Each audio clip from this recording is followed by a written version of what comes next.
Alhamdulillah, nahmaduhu wa nasta'inuhu wa nastaghfiruh wa na'udhu billah min shururi anfusina wa min sayyiati a'malina man yahdihillahu fala mudilla lahu wa man yudlil fala hadiya lahu wa ashhadu an la ilaha illallah wahdahu la sharika lahu wa ashhadu anna Muhammadan 'abduhu wa rasuluhu sallallahu alayhi wa ala alihi wa ashabihi wa man tabi'ahum bi ihsanin ila yawmiddin, amma ba'd. So today, inshallah ta'ala, we'll continue what we had started last week, where we are reading through the book of Ibn Uthaymin rahimahullah that covers Al-Usul al-Fiqh. So the book Usul fi ilm al-Usul of one of the works of Ibn Uthaymin rahimahullah that covers in brief some of the principles that relates to ilm al-Usul al-Fiqh. So we'll be picking up from where we had stopped last week, where we start discussing matters regarding al-Khabar, which regarding concerning matters that relates to al-Hadith. Aywa. The categories of news in light of who they are attributed to. News is divided into three categories with regards to who they are attributed to: marfu', mawquf, and mawtu'. Number one, marfu', what is attributed to the Prophet sallallahu alaihi wasallam in actual terms or through a judgment he passed. As marfu' in actual terms, it is the words of the Prophet sallallahu alaihi wasallam, his actions and tacit approvals. And marfu' through judgment is what is attributed to his sunnah or his reign or the like, and whatever shows that he had no direct contact with, such as the saying of a companion, "We have been commanded" or forbidden. As in the words of Ibn Abbas radiallahu anhu, the people were commanded to make the last thing they do before leaving Mecca tawaf of the Kaaba, except for the menstruating woman. And the words of Atiyah, we were forbidden to follow the funeral procession. Number two, mawquf, what is attributed to a companion but not proven to be from the Prophet himself. Then the most correct opinion is this can be used as evidence, except in the case where it contradicts a text from the Quran and Sunnah, in which case we go by the text, and that it contradicts the statement of another companion, then the most correct opinion is taken of the two. A companion is whoever met the Prophet sallallahu alaihi wasallam, believed in him, and died upon that. Number three, maqtu', what is attributed to a tabi'i or anyone after him. The tabi'i is whoever met a companion as a believer and died upon that. Categories of news with regards... So regarding concerning hadith, that as you mentioned, al-akhbar, that as to where they end.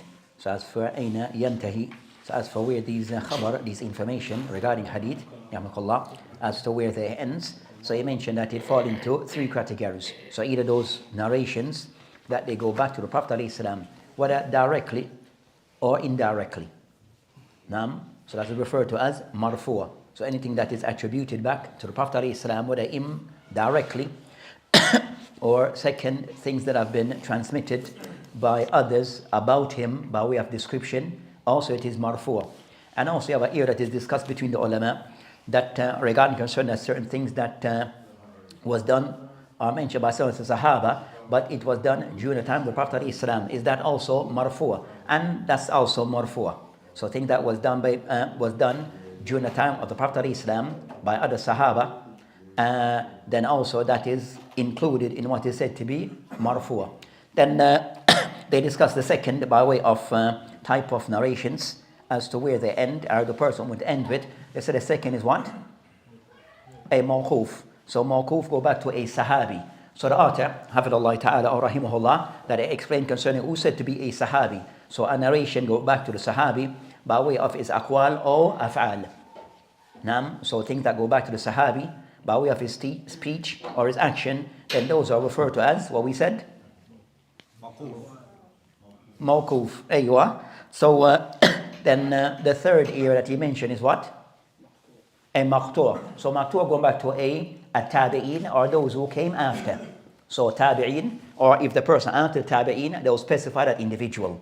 So those are the three athar that or narration that they will end to one of those three either one that goes back to the Prophet ﷺ, or it ends with the Sahaba, or it ends with a Tabi'in and those that follows after them. So all of those at times referred to as though all considered that goes back to the Sahaba and the Tabi'in, at times referred to as Al-Athar or Athar. Naam. So that will go back to the Sahaba and the Tabi'in, that of times will be referred to as Al-Athar. Even at times in ulama, they include a hadith in Al-Athar. Naam. But that's concerning matters pertaining to Aywa. Categories of news with regards to its chain of narration. News can be divided into mutawatir and ahad with regards to its chain of narrators. Number 1, mutawatir. What many people narrated, making it normally impossible for them to have conspired together upon a lie and assigning it to something tangible.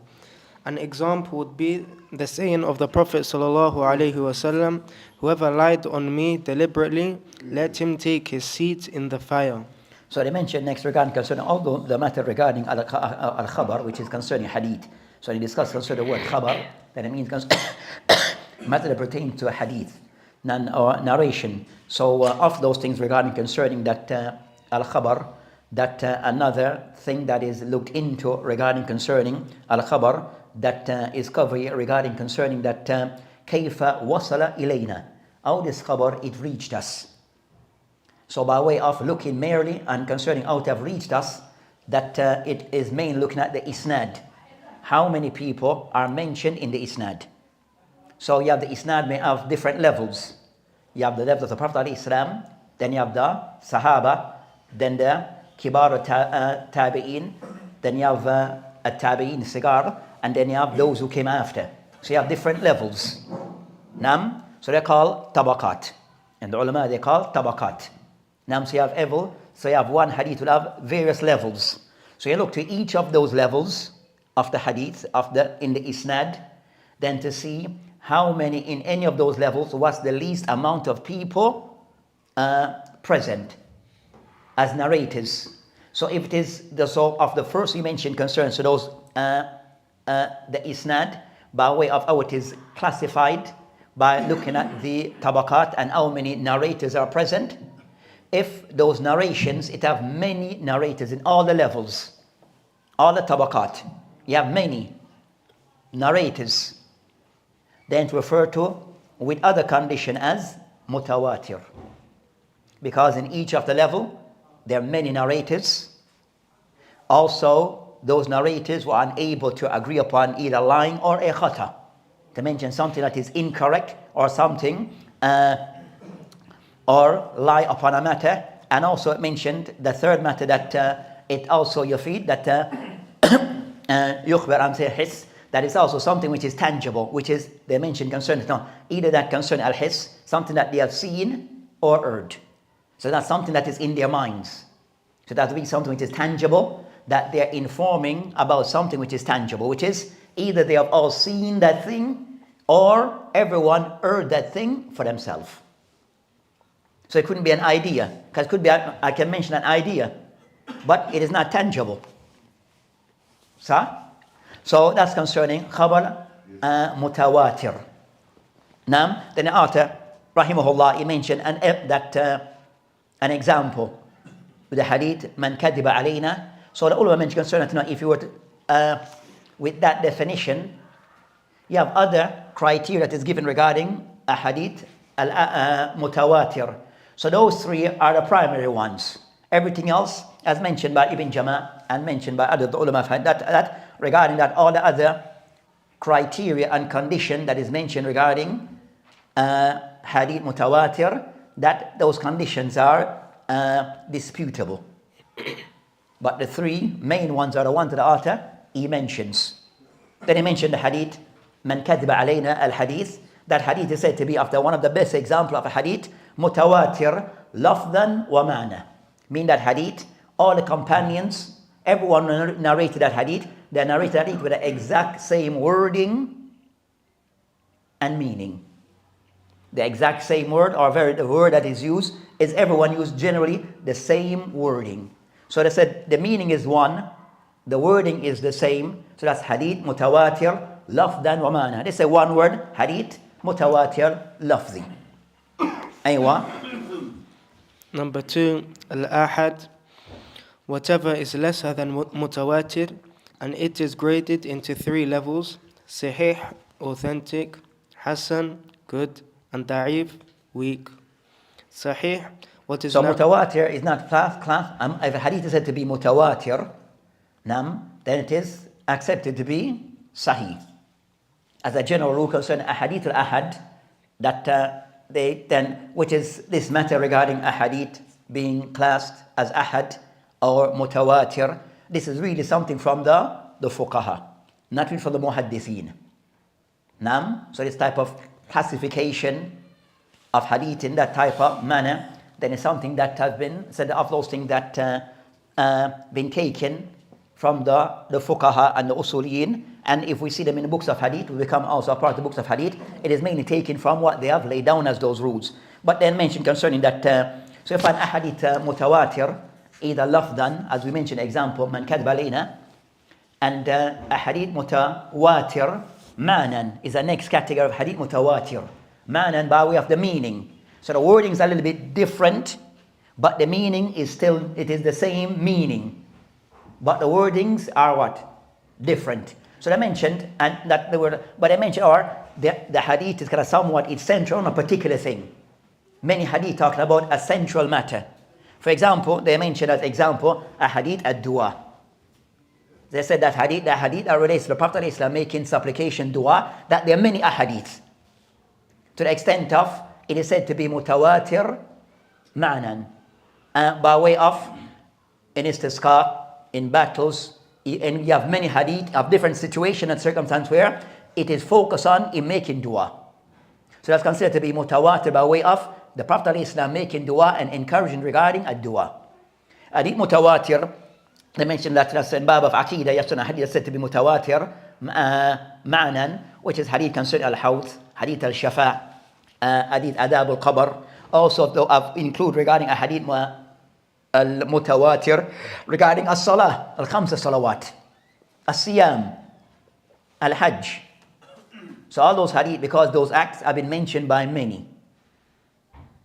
Different wording, but they all agree regarding hajj, regarding siyam Ramadan being wajib, many hadith that speaks about as-salat, al-khamsa. So that portion of many hadith that somewhat centers on this particular topic of dua, salat, siyam, giving a sadaqah. So those are said to be a hadith mutawatir ma'nan, because of the meaning that they focus on a particular meaning. Then he mentioned second regarding the next category of hadith that is considered to be a hadith al-ahad. Which is any hadith that have not reached the level of mutawatir.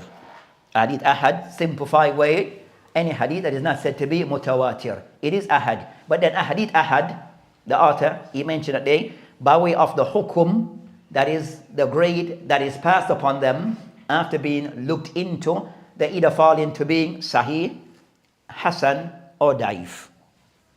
They fall into those 3 categories. So any hadith which is ahad, then either after studying the hadith and giving it a grading, then it is said to be either, what we said, sahih, hasan, or daif. Now as for us, after we said daif has a certain meaning, hasan have a certain meaning, and sahih have a certain meaning. So we see what is said after. Aywa.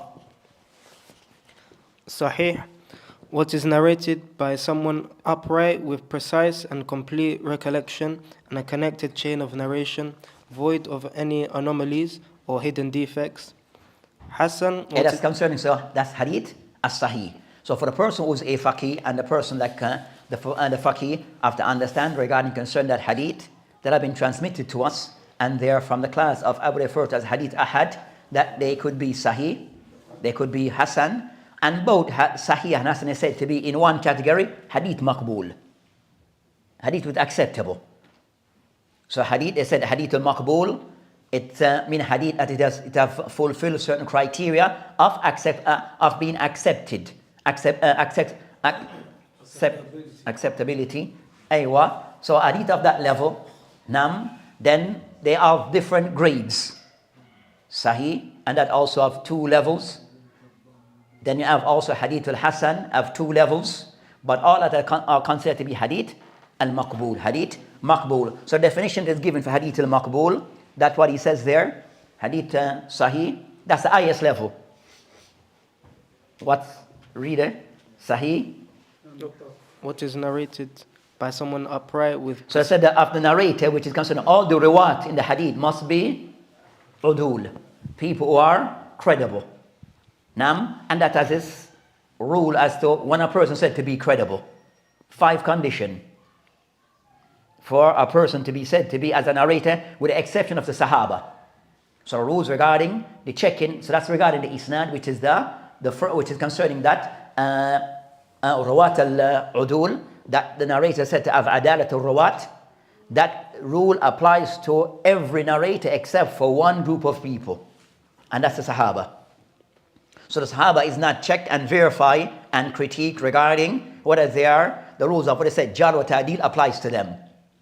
If it is confirmed that that person is a Sahabi, then he is adala. His credibility is given to him. Credibility is given to him. But for everyone else after, the Tabi'een and everyone else after, then one have to look in to see whether they are said to be of those who have adala. And adala, they mention 5 things. Regarding adala, for a person to be described as such, 5 things. 1, Muslim, that will exclude a kafir. 2nd, baligh, above the age of puberty. 3rd, aqil, of sound mind. 4th, salama min al-fisq, or asbab al-fusuq al-fisq, that also the person is free from acts of fisq. Not that he's perfect, but he should avoid major sins and not constantly indulge in a particular minor sin. If the person is known for those qualities, openly, from say what is apparent, that he's involved in major sin, then he loses his adala. Or a person might have a minor sin, but he constantly doing it. Then that will take away his adala. With me? And we say that's the 4th. Yeah, 5th one. And 5th, khawam al-muru'ah. That a person's muru'ah is a long discussion. The ulama of hadith, that even this definition of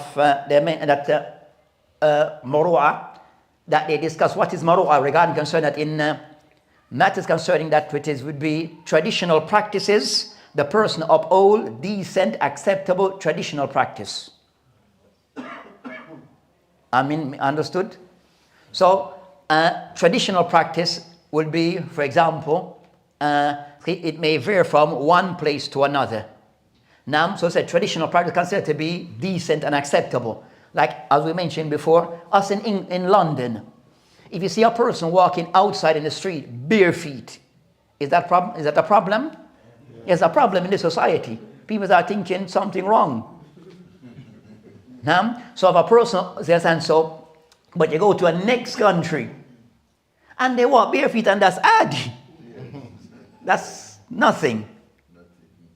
You with me? So those things of muru'ah, it goes back to what is said to be, people see it as, the more said, what are the proper way to behave in that society. And those things may vary from one place to another, from one time to another. So like in the past before, that some of the ulama, they may criticize a person for eating in public. Now today eating public is adi among some. In some place, for a person to be a talib and he doesn't cover his head, then people have a problem.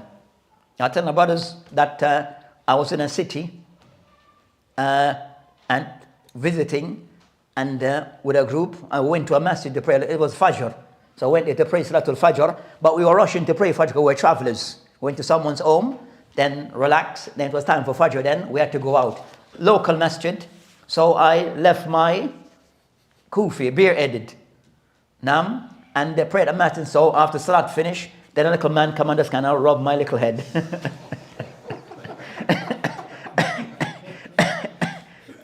You understand? So I didn't say anything, so I get what he was saying to me, isn't it? So you might find in different society, it varies. Nam? So those are things said that so the person he tries to, which is the word conform to what is said to be the traditional practice that is acceptable in that society. Nam? Like another one concerning that there are brothers who wear the like the Moroccan type of short sleeve thobe. Nam? So that's adi in those in North Africa, that's adi. Sir? But in certain Middle East, then do that, then that's unacceptable. You can't pray in a masjid like that. They see it, you're praying in your pajamas. They see it as you're praying in pajamas. You understand? So it's from one culture to another. Once something is fully accepted, in another country is rejected. And people, you understand, look down upon you for doing this. So something you have to understand the adat of country that you, different places that you go, what is acceptable and what is not. Aywa. So they mentioned that as for concerning al-khwal mawru'a, that you might find that it's not a common practice where you find that the ulama will attack a narrator for this. It's not a common thing, but it is mentioned. But meaning by the ulama usul. So our next point does mention that adala doesn't mean a person is perfect, that he cannot make mistake. It doesn't mean adala, you have adala, it doesn't mean the person does not make any mistake. Then that's impossible.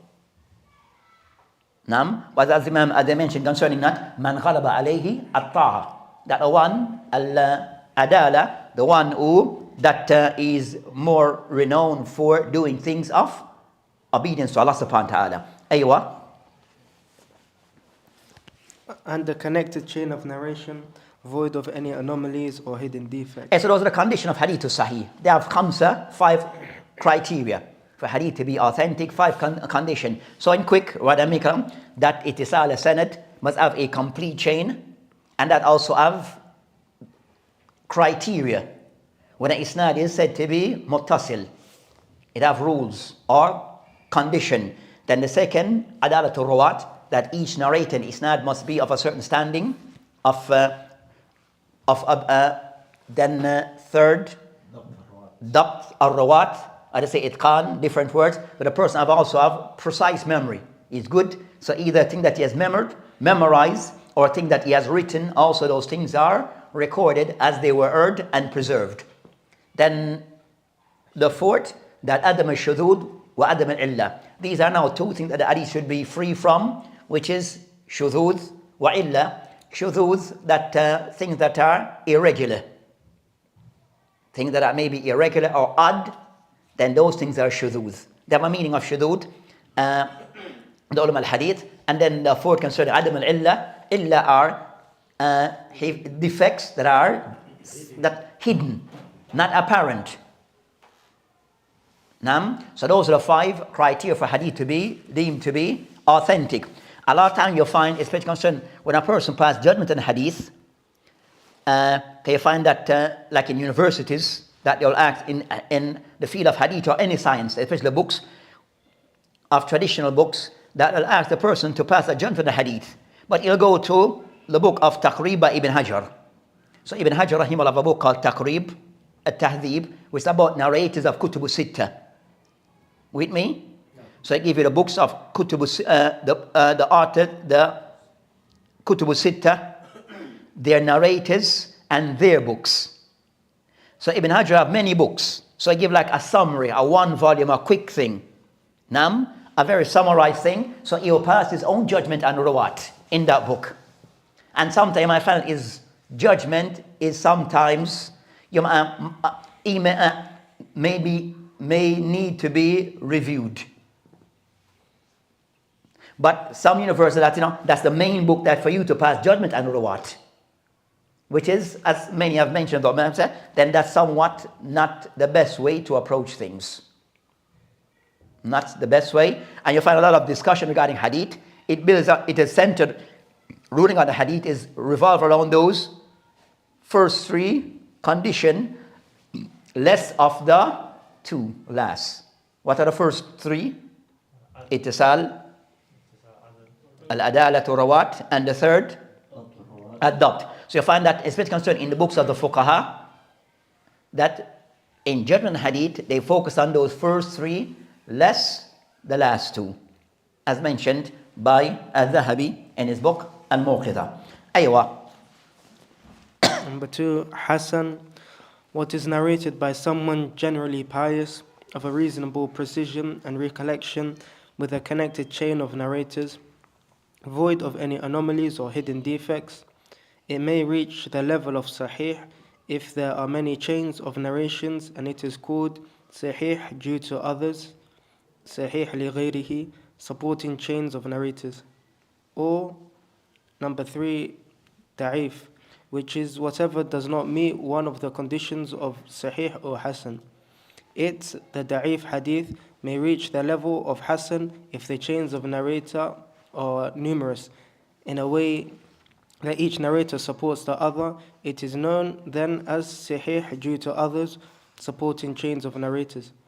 Each of these categories are regarded as evidences except the Da'if, weak narration, which is not an evidence, although there is no harm in mentioning them as supporting evidences for things already established via authentic means.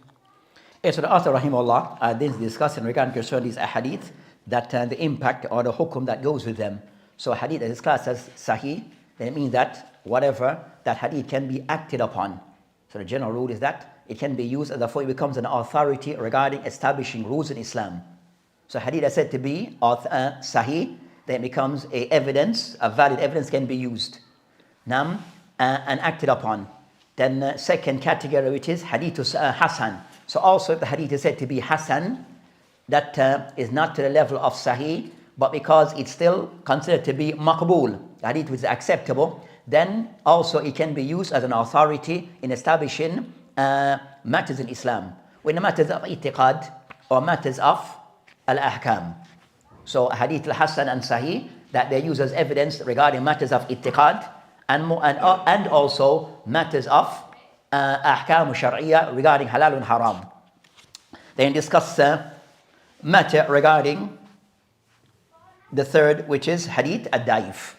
Can they be used as an authority? Can they be used as a proof? So there's the asl that hadith ad-daif is not a proof. Regarding i'tiqad, no matters regarding halal and haram. Then you have a discussion regarding hadith ad-daif. Can they be used in fadail al-amal? So you have different categories regarding concerning hadith ad-daif. So because the book of Usul al-Fiqh, that their primary focus, and the ulama of the Usul, that their primary focus is what? Ahkam shar'iyya, Islamic law, regarding saying something, establishing rules in Islam, or establishing hukum in Islam, judgment. So in their field, that they supposed to mainly stick to hadith al-maqbool. As for hadith ad-daif, as we said, in matters of ahkam, halal or haram, then they are not evidence. And then you have a next other is regarding some may have a little leniency or have the opinion that it can be used, hadith ad-daif, in fadail al-amal, regarding concern that virtuous encouraging actions. But then they have certain rules that they are put, or conditions that they are put in place. But in most time, they do not follow those conditions. So in a lot of situations you find, they do not follow those conditions. So you find that in the books of the fuqaha, Allahu alam, regarding concerning Amr al-Badhaib, we have 4 main ones. We have the first, Hanafi, order, Maliki, Shafi, Hanbali. So you might find concern at the books of the Ahnaf regarding hadith verification compared to the others, that they may be at the bottom. Then you have the Maliki, also the same. Close to them, behind them will be third. Then you might find concern that the Shafi and the Hanabila, they are more compared to the others. then there will be 1 and 2. So you find the Hanabila and the Shafi'i, they are more compared to the other two. More compared to the other two regarding critiquing of hadith. And that is used in there, and that is mentioned in their books of fiqh. Aywa. Modes of narrating. There are different words used in narrating. In respect to narrations, there are tahamul and ada. Tahamul is taking the narration from others. Ada is to propagate the narration to others. For ada, there are various formats, including haddathani, he narrated to me, for whose shaykh reads to him. 2. Akhbarani, he informed me, for the one whose shaykh read to him, or that he reads to his shaykh. Akhbarani ijaza or ajazali, for those that narrated with ijaza without reading. The ijaza is the permission of the shaykh, teacher, for the student, allowing him to narrate from him what the shaykh has narrated, even if it was not by way of reading. Number 4, anana, is to narrate. Ana. Okay. What do we have there? Ana is to narrate using the word an from. Aywa. His ruling is that the chain of narration is connected except by someone who is known for tadlis. Aywa. Then it is not ruled as connected unless the narrator explicitly says it was narrated to him. In the field of hadith science, there are many types of hadith narrating. What we have pointed out here is sufficient, inshallah.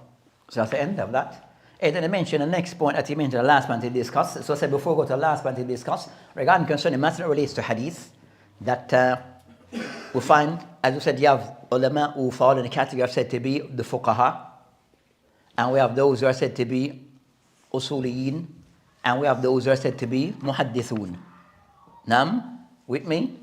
So that, of those of the first kind, said of those who may say to be a faqih, the ulama, the fuqaha, nam, matter regarding being able to pass these judgment on hadith, then not many of them have that skill, that level of proficiency. Nam, that includes of contemporaries. That includes of contemporaries. Regarding those who are more renowned for saying for fiqh, nam, that not many would be said to be a person who specializes in hadith, who can distinguish whether clearly pass judgment regarding hadith being authentic or not. Not many. Of those that are more renowned, of those who are said to be fuqaha, even of our time. Of those, then you have the second group, which is usuliyin, would be the same thing. Nam. So you might find that even in books of contemporaries who are said to be fuqaha, that you might find that that are in general said to be reliable in their books in fiqh, you might find a hadith, a sufficient amount of hadith that are said to be da'if without them giving any judgment or saying anything about the hadith. And the hadith is used as a proof. Abdul Malik, you're with me? Nam, so you may find that. So you're saying they use da'if hadith as a proof, yeah. Oh, okay. So you might find a book of the books of said, and contemporary said that's for many years now, many centuries, of those who are said to be of the fuqaha in their books, that you'll find the uses of many hadith, or said enough hadith that are used are said to be da'if. Now said, even though the rule that is set and understood by all is that only hadith that are authentic should be used. Nam, unless if it's da'if, the rule also is you should clarify. But you do not find the application. Nam. So even said that some of those mashaykh or some of those ulama may be of Ahl-Sunnah wal Hadith. Now the Ahl-Sunnah upon Aqidah Salafiyah, you might find this. Then, when we said of recent and of our time contemporary, you find some mashaykh that in their works are going to somewhat compare to those who preceded them.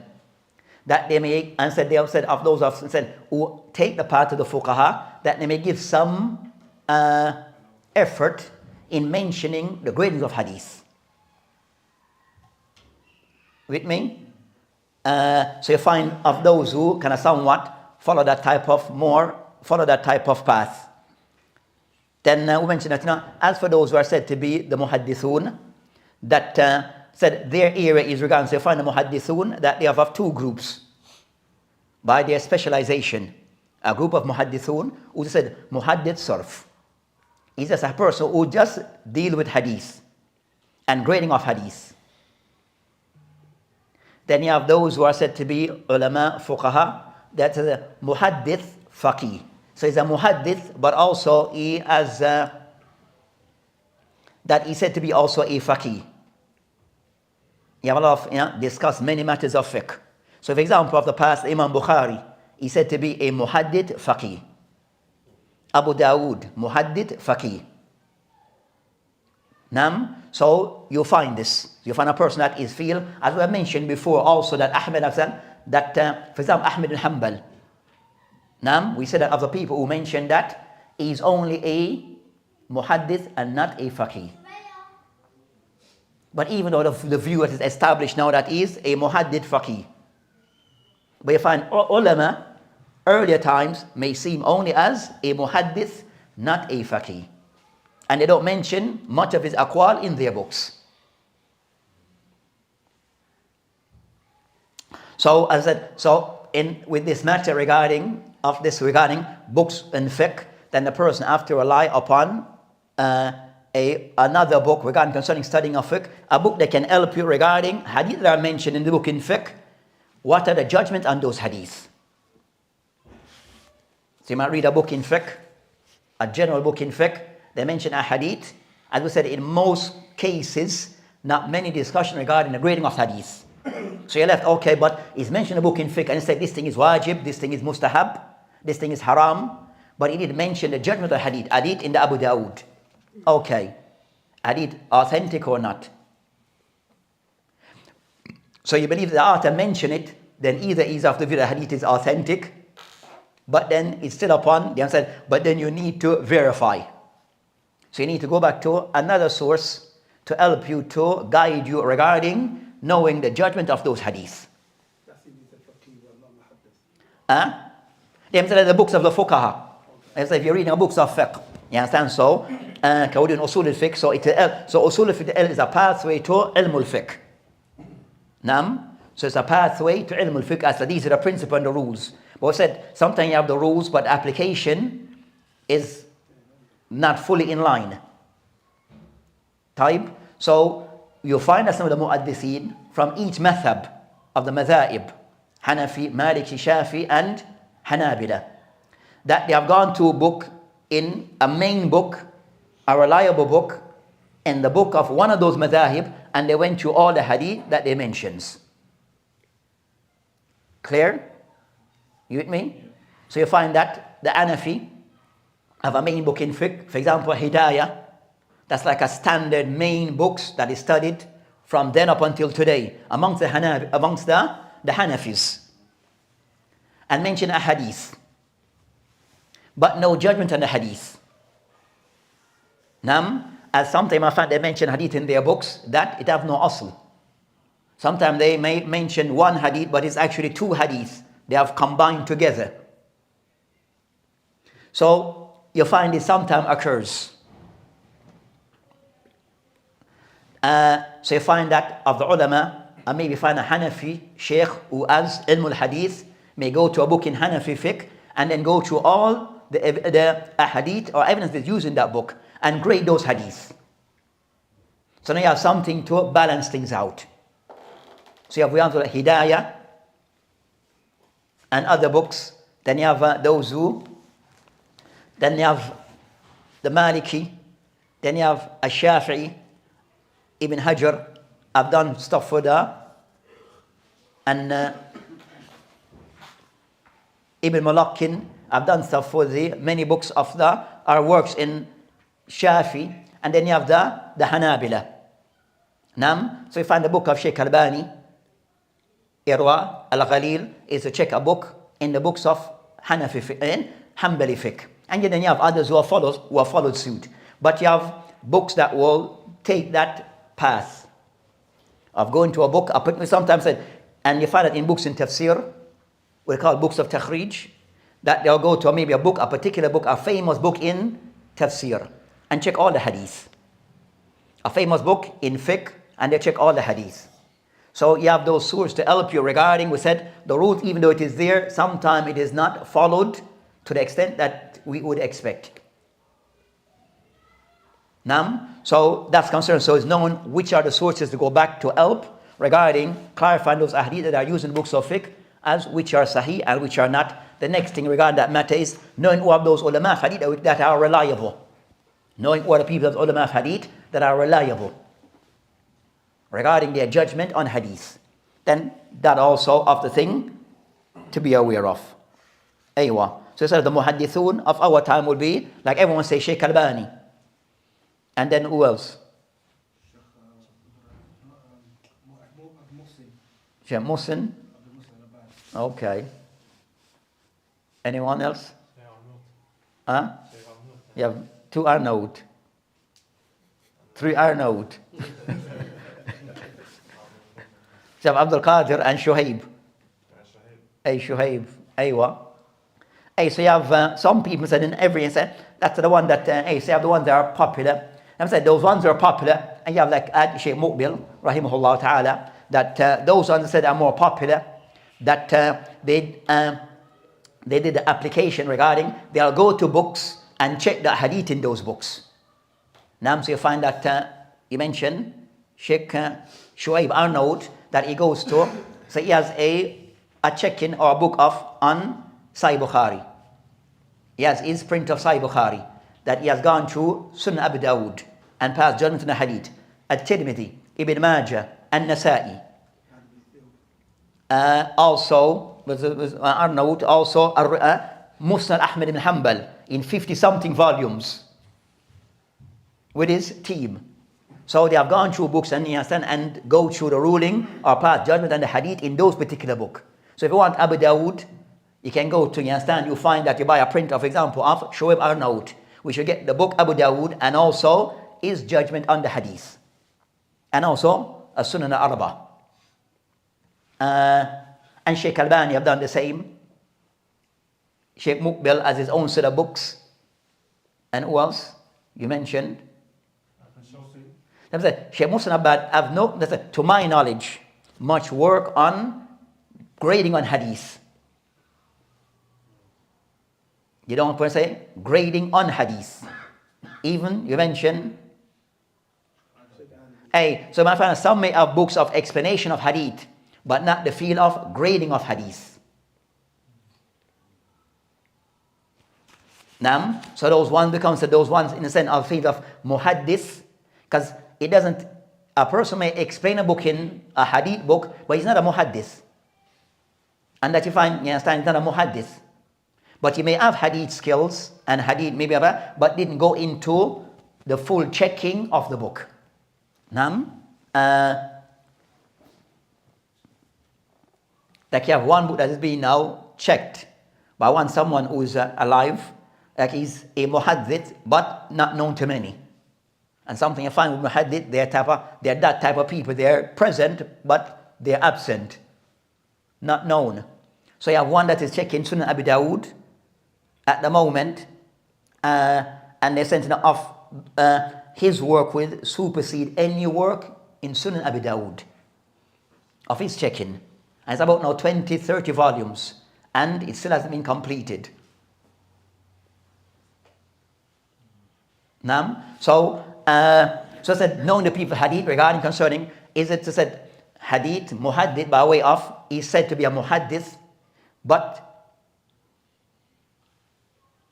what works does he have in the real field of hadith? We said the crux of hadith, which is grading of hadith. You with me? So basically, muhaddith has to be a grader. I said the muhaddith, you have different. They say man yastabil ilmul hadith, riwayatan wa diraya. But the cream of the crop, the one that you read, we said that we're looking for regarding the ones who can that they have works passing judgment on hadith. You with me? So those are the one that they will stand out. Those one will stand out.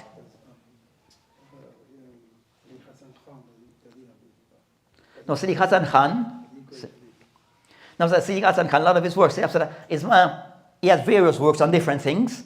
But a lot of his works is just a summary of the works of Shawkani. Sidi Hassan Khan, a lot of his works is just works of Shawkani type of thing. And the ulama of Yemen, but not per se, grading to that extent. That will be considered to be a muhaddith to that extent of grading, passing judgment on hadith. When I say a person, one or two hadith here and there. You understand? The person have done a lot of work on that particular field. I don't have to prolong that discussion. Who else do we have other than Shaykh Al-Bani, Shaykh Shu'aib al-Nawud? Would there be anybody else that muhaddith that maybe you can make us aware about? Hey, leave that for now, inshallah. Consensus, al-ijma'. The definition, consensus linguistically means determination and agreement, and technically it means an agreement between the mujtahideen of this ummah after the Prophet ﷺ on an Islamic ruling. What is excluded from our word agreement is the presence of disagreement, even if it is from one scholar, otherwise consensus cannot be claimed.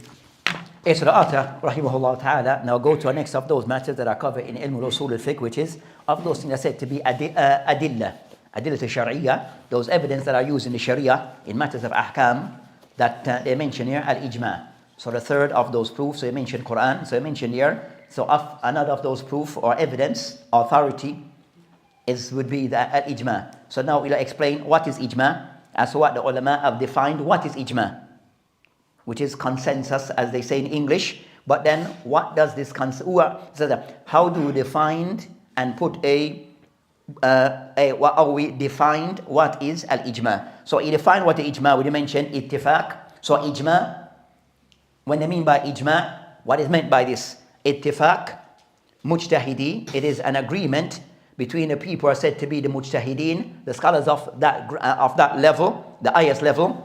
من هذه أمة من أمة من what is it? اتفاق مجتهدين هذه أمة. So it's the mujtahidun, the scholar of the highest level of this ummah after the Prophet ﷺ that have agreed upon passing a judgment on a particular thing. They have all agreed upon coming to passing they all see eye to eye on a particular thing and come to a conclusion on a particular thing. Then that is ijma'. And that occurs after the death of the Prophet ﷺ. So there's no ijma' of anyone with the Prophet ﷺ. So it only occurs after the death of the Prophet ﷺ regarding al-ijma'. And it continues from the time of the Sahaba up until Yawm al-Qiyamah. It can occur. Aywa. And what is excluded from our word mujtahideen are the common people and blind followers, as their agreement or disagreement on an issue is not paid any attention. And who's a mujtahid? He just can mention that what have been excluded, awam wal muqallidun, those people say the general Muslim, and also muqallid, the person like a blind follower of another shaykh. So in mujtahid is a talibul ilm, a mujtahid. Would he be included? The talibul ilm, where he finds on a scale of this? That's what you just mentioned regarding mujtahid. Repeat. And what is excluded from our word mujtahideen? So what's excluded? Are the common people and blind followers. Blind followers. As their agreement or disagreement on an issue is not paid any attention. So those group of people, if they were to agree on a matter or disagree upon a matter, it doesn't mean anything. It's not considered to be ijma. It's not binding. It has no bearings. So the people who ijma revolves around, they are the people who are the mujtahid. Anyone outside that, if they were to agree on a matter, then it's not ijma. It's not considered to be ijma. Nam. So as to now identify who are those people said to be a mujtahid. So he didn't mention, so he said awam, we think the general Muslim. Huh? Then he said muqallid, are those muqallid, are known as the person said blind followers. He fall into muqallid? Depends on his level. Huh? Depends on the level of the knowledge. So all said majority of tulab are muqallid. Okay, the ones who are not in that level from the tulab al-ilm of a muqallid. No, but If they have the ability, are they mujtahid? they're not mujtahid, no. Okay, I wouldn't call them mujtahid. I wouldn't call them mujtahid. But okay. So their ijma wouldn't count. they may have the No. I have said, no, but I'm trying to find out so that he mentioned here two group of people as being the one who are excluded. With me? So, does that two group capture everyone else except the mujtahid? You understand the picture? So we find out, okay, the person said muqallid, a person said, okay, I'm a talib. We have a person like he's a sheikh, well-known sheikh. But you wouldn't say he's a muqallid. You understand? He's he's a professor. Nan, he teach in the haram. Nam, would you say the fact that he teach in the haram, he's a professor, is a mujtahid? You understand the train of thought? yeah, but to call someone, just because someone can make ijtihad doesn't make them a mujtahid, though. Hey, man, I'm not saying. So I said that now. The one said, so who is, that's it, based upon what is mentioned here, we're working with what is mentioned here. You understand? He said that again, read again. And what is excluded from our word? Was excluded. So exclusion. You understand? So who are excluded? Common The common people and the blind followers. and the muqallid. Is there any else, any other group to be added? Which is? Okay, kibar tulab al-ilm. No, cigar.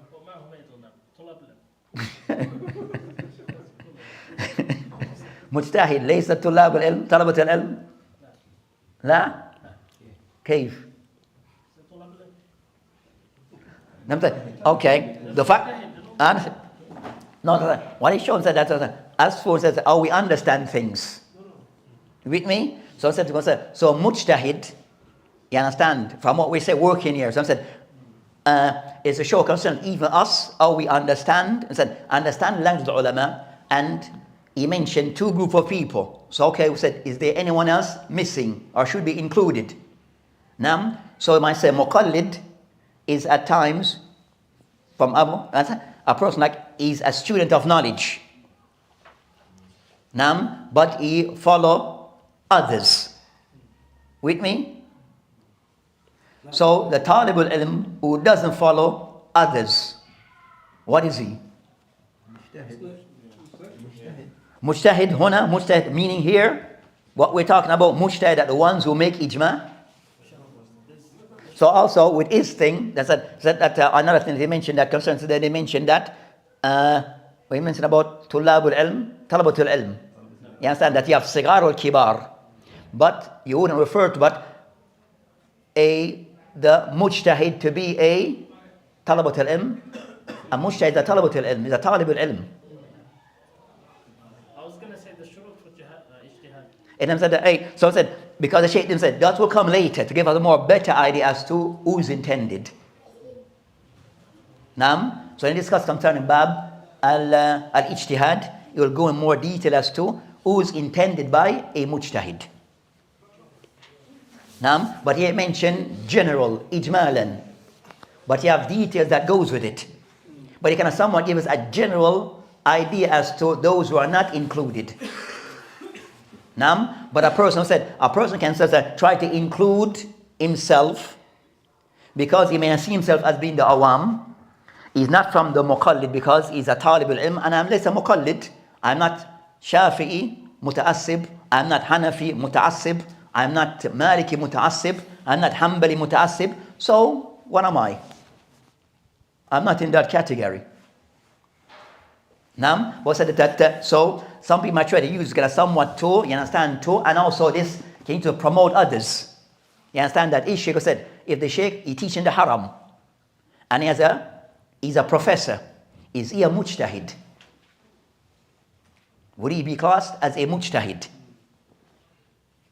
You're a professor in a university. We know what a professor is. Is he a mujtahid? No. If he has, as I said, if he has the ability to do istinbat of ahkam al-shar'iyya to the usuliyin, you're mujtahid. Okay, we'll find out when we go to ijtihad.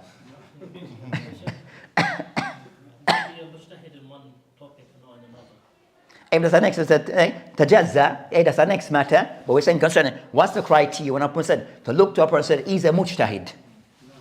When is this person? You understand? Because sometimes a person said, we have the shaykh today of our time, the tulab al-ilm, hamat al-ilm, the people are carriers of ilm. So the highest category concerning we said kibar ulama.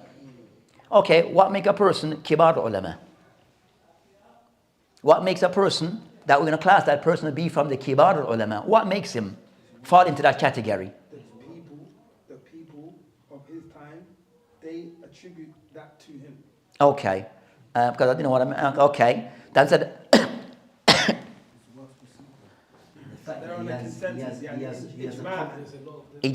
There's a consensus of he has a comprehensive understanding of the different sciences, Islamic sciences. Does the other scholars say that he's a scholar? Huh? What science? What about the other scholars that say that he's a scholar? He has a comprehensive Mine won't science. others yeah, have but if we're talking about Give him. So others, is it merely based upon others? How can he keep out of without? Okay. Okay. There has to be Well, when the camera stop roll, then we'll test it. Okay, so 32. So we'll end for today, inshallah ta'ala, and we'll continue tomorrow. B'idhnillahi ta'ala, wa billahi ta'ala tawfiq, wa hadi la sabil.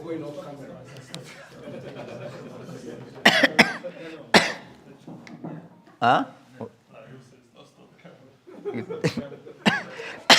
Okay.